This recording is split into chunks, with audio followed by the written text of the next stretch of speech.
اللہ تمہارے دل کی ہر وہ مراد پوری کرے گا جس کے لیے تم دن رات دعا کرتے ہو۔ ہر چیز کا وقت مقرر ہے، ورنہ دعا تو کبھی بھی رد نہیں ہوتی۔ سکون پتہ ہے کیا ہے؟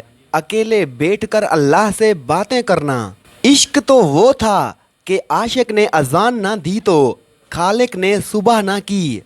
رب واقف ہے تمہارے دل کی تڑپ سے، وہ ضائع نہیں کرے گا دعائیں تمہاری، ذرا صبر کرو۔ لمبی دوستی کے لیے دو چیزوں پر عمل کرو۔ نمبر 1، اپنے دوست سے غصے میں بات مت کرو۔ نمبر 2، اپنے دوست کی غصے میں کی ہوئی بات دل پر مت لو۔ صرف قرآن پاک ہی وہ سچا دوست ہے جو قبر میں بھی آپ کا ساتھ دے گا۔ قرآن پاک میں مرد اور عورت کی دوستی کا ذکر کہیں بھی نہیں ہے۔ اس متعلق اللہ پاک نے فرمایا ہے، اور جو تمہیں پسند ہو اس کے ساتھ نکاح کرو۔ باپ اولاد کے لیے وہاں تک ہاتھ پھیلا دیتا ہے جہاں وہ پاؤں رکھنا بھی پسند نہیں کرتا۔ دلوں کے حال تم سے بہتر تمہارا اللہ جانتا ہے۔ سب سے خوبصورت احساس یہ ہے کہ وہ دعا حقیقت بن جائے جو آپ اور اللہ کے درمیان راز تھی۔ زندگی اللہ کی نافرمانیوں میں مصروف کر کے نہ جانے کون سے سکون کی تلاش میں ہیں لوگ۔ زیادہ سوچنا انسان کو ختم کر دیتا ہے، بس دعا کرو اور رب پر چھوڑ دو۔ سب سے بہترین صبر وہ ہے جو تم نے اللہ کی رضا کے لیے کیا۔ جن لوگوں کی تنہائیاں پاک ہوتی ہیں ان کی دعائیں کبھی رد نہیں ہوتی۔ کچھ کہنے کا دل نہ کرے تو خاموش ہو جاؤ، اللہ خاموشیاں بھی سنتا ہے۔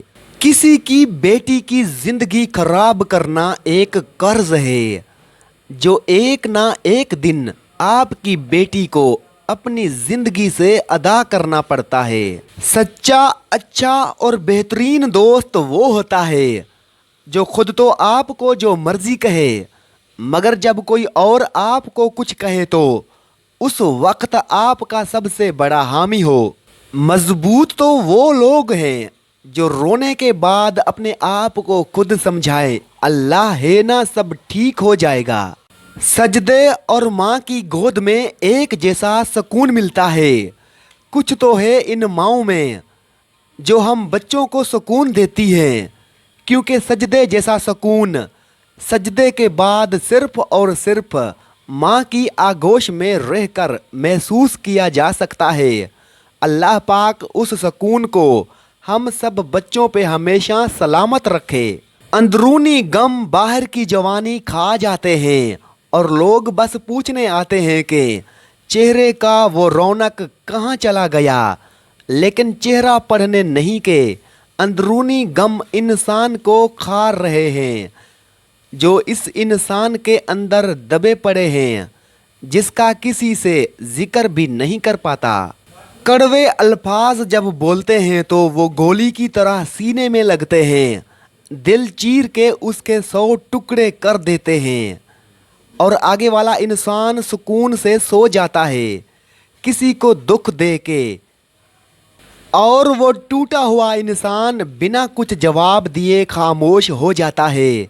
اور اگر وہ تہجد میں رو دے اللہ کے سامنے اپنے آنسو گرائے تو اس انسان کو ڈرنا چاہیے، کیونکہ ایک بار آہ لگ جائے پھر انسان کبھی نہیں سدھرتا۔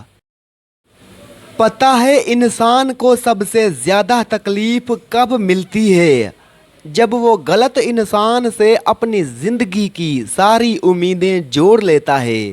زندگی روزانہ کچھ نہ کچھ سکھاتی ہے، لیکن بنیادی چیز یہ ہے کہ انسانوں سے توقعات کم سے کم رکھیں اور اوپر جو ذات ہے اسی پر توکل رکھیں۔ میں جب بھی پریشان اور بے سکون ہو جاؤں، اللہ پاک کی عبادت کر کے ایسا محسوس ہوتا ہے کہ میرا اللہ مجھ سے ہم کلام ہو کر کہہ رہے ہوں کہ غم نہ کرو میں ہوں نا۔